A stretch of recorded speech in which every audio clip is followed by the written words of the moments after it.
መረጃ የወንጌል አማኝ ለሆናችሁ ለሁላችሁም የሚጠቅም ስለሆነ እስከ መጨረሻ ተከታተሉ። የሰይጣንና የመናፍስቶችን ባህሪ በዝርዝር 4 ነጥቦችን እንመለከታለን። ሼር፣ ሪፖስት፣ ኮፒ ሊንክ እንዲሁም ፎሎ አድርጉ።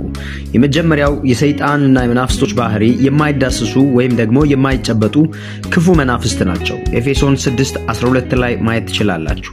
በሌላው ደግሞ ራሳቸውን በመለወጥ በሚታይ አካል ሊገለጡ ይችላሉ። ራሳቸውን ይለውጣሉ፣ ደግሞም በሚታይ አካል ሊገለጡ ይችላሉ። ይኸው በሁለተኛ ቆሮንቶስ 11:14 ማየት ትችላላችሁ። ሌላው የስልጣን ተዋረድ አላቸው፣ አለቃ አላቸው፣ ታዛዥ አላቸው።